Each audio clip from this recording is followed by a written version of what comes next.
Hello, welcome to my media log for the month of June. This will just be me recapping all the media I consumed throughout the month, whether that be manga, anime, books, light novels, music, etc., whatever I feel like including. There will be timestamps if you want to jump around, but starting with the manga as always. So this should be up by now, but I recently did like a spinner wheel random TBR reading challenge. So my in-depth reviews for all of these will be there, but just to recap what I read volumes 1 to 3 of A White Rose in Bloom, reread volume 1, read volumes 2 and 3 for the first time. I read volumes 4 and 5 of One Dance, 2 and 3 of Children of the Whales, volumes 1 to 7 of How Do We Relationship, 1 to 4 were rereads, 5 to 7 were new, volume 2 of Semantic Error, the one-shot Tamaki and Amane, volumes 1 to 4 of Run on Your New Legs, volume 1 was a reread, volumes 2 to 4 were new, volume 1 of Black Summoner, volume 1 of Limit, and then volumes 16 to 20 of Toilet Bound Hanako-kun and volume 0. I guess this was one of the more notable chunks. I'm glad that I had a bit of the series to read. I continue to enjoy it a lot. So yeah, hopefully I'll be back with some more things to actually talk about, but I decided to start another reading challenge. So we'll see. Okay, hello. I have a couple more volumes to discuss. First, I read volume 2 of Fall in Love, You False Angels, and this story continues to be super cute. This one is about these two classmates in high school who are sort of regarded as these perfect, popular, smart kids. They're the president of the class and the vice president, but secretly their personalities are a little bit more rough around the edges. Not really delinquents, but they're not as like perfect and prim and proper as they seem. And they sort of discover this about each other and grow closer in this because, they're one of the only people who they can be themselves around. And so far it's a really cute progression of their relationship and I'm excited to see where it continues. The art is also super stunning in this. Like, it's a treat to just look at the panels for sure. Then I read volume 12 of Crossplay Love Otaku X Punk. I can just never get enough of this series. Whenever a new volume comes out, I just read it immediately. It's about these two characters in high school, and a lot of shenanigans involving cross-dressing and their friend group. Starts out very comedic, lighthearted, fun, but as you go further into the series, things happen involving their families, and the kind of gag of it all is they're trying to hide their identities from each other. And every volume we get closer and closer and closer to like the big reveal, so I don't know when that's gonna happen. Obviously we've gotten to 12 volumes so far, but I think the events leading up to it have been worth it, and I love all the side characters and the shenanigans, so I definitely continue to enjoy this one. Then I read a couple things from the library. First, I read volumes 1 and 2 of the Yakuza's Bias. I have been meaning to buy the series on my own, but every time I see them in store, the copies are kind of beat up, and my library finally got this, so I jumped on it to read it and see, if I even like the series, and then maybe I'll buy it on my own, and I definitely want to buy my own copies. I really enjoyed this. Basically, it's about this Yakuza right-hand man guy who ends up going to a K-pop concert with his boss's daughter and gets sucked into the world of this K-pop group. He becomes obsessed with one of the guys, buys the merch, listens to the music, like going to concerts. He is all in. And as someone who loves K-pop, this is just so true, so real to the fan experience, and I love it. I think this is pretty niche. Like, if you don't like K-pop or know anything about it, this might be a little confusing. Like, you can tell the mangaka is in it in some capacity because you wouldn't know these things if you weren't in it. So yeah, super funny, relatable, even though this guy is like in his 30s, he's this Yakuza, tatted up, does shady things for a living, but he's really into this, clean-cut K-pop idol. But it's funny how he describes like why he likes him. Like, he has the value of a true man. Like, he's hardworking, he's dedicated, he loves his team, the other group members, and he like applies this to his Yakuza life, and it's really funny. But it looks like the series is kind of slow to release or on hiatus because I haven't seen any other information about a volume 3, so I think if that ever comes out, that's when I'll buy the volumes for myself. Because I definitely want to continue the story. I was laughing out loud, like on the floor, laughing. It was so funny. To me. Very niche, like I said. Like, I think even if you like J-pop, it might not even translate as well. But I think if you do like, idols in general and celebrity culture, you might enjoy this even if you're not super into K-pop, I guess. But this is the first time I've ever seen like K-pop in a manga, as opposed to J-pop idols. Like this next one I'm going to mention. So from the library, I also read volume 1 of my special one. I'm covering my library name right there, but this one unfortunately did not work as well for me as The Yakuza's Bias. So basically we have our main character, she's in high school, she's like 16, and she had a really bad experience in middle school with the boy she liked. He kind of made fun of her, exposed her to the class for writing this love letter to him. So ever since then, she's like, I hate men, death to all pretty boys, like, I will never fall in love, yada yada yada. But her best friend is obsessed with this J-pop idol group, and one day one of the idols goes into her family's restaurant. Of course she recognizes him because she's like, oh, my best friend loves this guy. Let me get her an autograph, whatever, even though I don't care about this. And thus starts their kind of relationship. She tells him straight up, like, I'm not really interested in you, this is for my friend. And he's like, well, you know, how can I get you to become a fan? Like, we always love more fans here. And yeah, I just didn't really like that the main character is very, like, not like other girls. I would never stoop down to the level of being, like, a fangirl, blah, blah, blah. But even in this volume 1, she very quickly changes her tune, falls for this idol guy, starts being a fan of him in secret, stuff like that.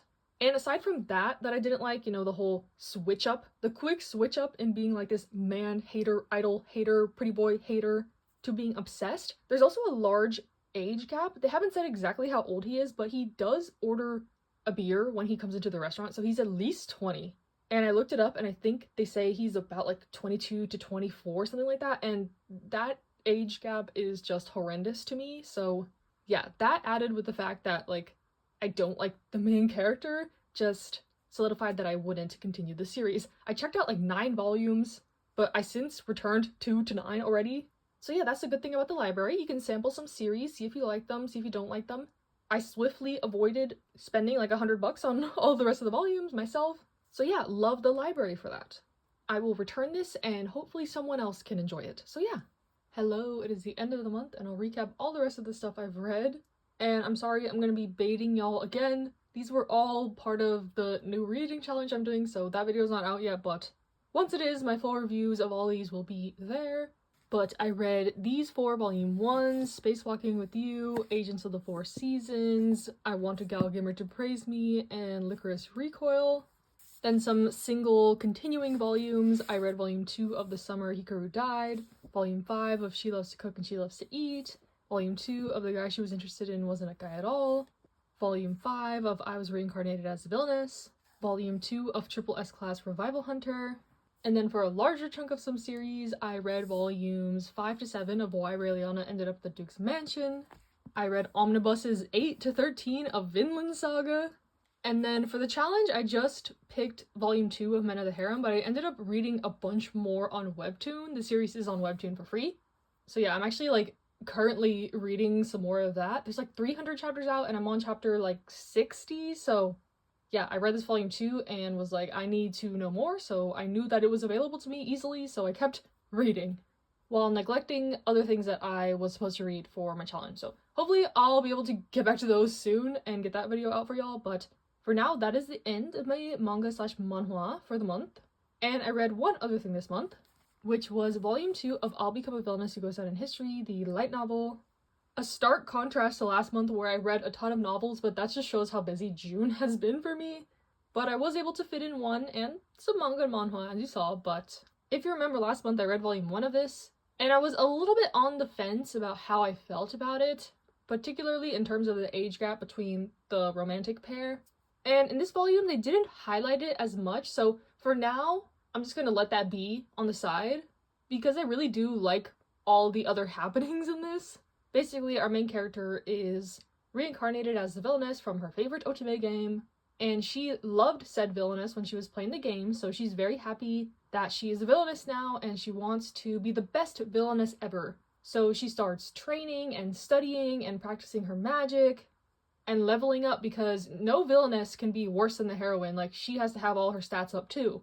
But in turn, this makes people more like admire her as opposed to fear her like she wants. But now a lot of time has passed and she's in high school now, and she's really sort of stepping into that villainess role, or she's trying to, and a couple of people close to her have caught on that this is not her like real personality.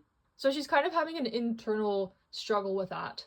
Like that she's supposed to act like the villainess, but she doesn't really want to do like the super evil things that she thinks she should be doing. Like, she's just confused about it all. So I'm curious to see how that plotline goes. I think I looked it up and there's like 5 or 6 volumes of the light novel, so there's a lot more content to get to. From what people were saying on Goodreads, I guess the anime adaptation changed a lot of things too. I only watched like the first couple episodes, so maybe I'll watch more of that, and there's a manga adaptation coming out, so this might become a triple dip series of me. Well, I already have experienced all the media so far, but like fully watch the anime and keep reading the manga, you know? So yeah, I'm not really picky with my villainess story, so it's no surprise that I like this so much. I'm still not 100% on the romance. As of now, she's 15, he's 20, and we still don't know how old she was when she passed away in her past life. I'm assuming she was also kind of like a teenager. So in terms of like years lived, she's like in her 30s potentially, so yeah, the whole isekai of it sometimes makes things a little bit different, but like to the prince's mind, like she's still the age that she physically is, so you know, that is definitely sus. But we'll see how it pans out. I do like the magic system in this world, the politics. It's interesting seeing it so much from the villainess perspective, and it looks like the heroine is starting to get really jealous because she also likes the prince guy, so I'm curious to see how that turns out, if she like starts causing chaos too, because all her like followers and friends are also kind of not nice. So yeah, glad I got to fit in one new light novel this month. I have some danmei I checked out from the library, some that I own. Hopefully I can, you know, do more reading in July for sure. After this big work trip I did in June, like a lot of the stress from work has gotten off my shoulders, so yes, hopefully I'll have more time and more motivation and more energy, because obviously I do love reading. So yeah, let me talk about a couple music releases I liked and then we'll wrap this up. June had some good releases for sure. My favorite, I think, being Do Young's second solo album. I actually physically bought it, which is rare for me, but yeah, I love it so much. I love his voice. I love pretty much all the songs on there. Yeah, 10 out of 10. Highly recommend. All of the NCT solos are great, honestly. 10 is my overall bias, so I'm like biased towards his solo stuff, but I also really like, you know, the rest of them, so curious to see who else comes out with something next, because all the like 7th Sense members have done something. Maybe someone from Dream, maybe Haechan. I'm not sure. I don't really keep up with like the SM, you know, yearly schedule thing that they put out, but if you know, let me know. I will be tuning in. Then XLove had another single release, and I am slowly becoming obsessed with them. I try not to like really stan groups too often, because as a collector, that makes me want to spend a lot of money, so it's not always the best financial decision for me. But for now, I'm like watching their content, watching their stages. Business is not my favorite song, but I really like the choreo and the stages, so yes, I really like them. I hope they become more popular. And if you see me collecting them on my collecting Instagram, no you don't. Artemis also had a really pretty release. I love the album. ATEEZ, of course, came back to slay the summer. I like Lemon Drop. It's a chill song. Definitely a vibe. Yugyeom from GOT7 released another solo album, and pretty much all the songs are great. I really like that vibe. More of the KR&B leaning. I'm not done listening to Gravity's album, but they have some good songs on there so far, and of course, they have the infamous teaser photos. Yeah, that kind of rocked the internet, if you know, you know. So that was interesting. I do tune into Gravity's music. They have some bops in their discography. And then lastly, Promise 9 or Promise 5 had their comeback. Really cute, like all the songs on there. Their music is also always a hit for me. So yeah, lots of good quality releases for June. I'll link my playlist down below as always if you're curious. That has literally all the songs from June that I like. There's usually over like 100 songs on there because I listen to like every album that comes out, even from artists I don't even know. So yeah, I'll sift through it all for y'all if you have the same music taste as me. But yes, that's it for June. Stay safe, happy, healthy, and I'll see you in the next one.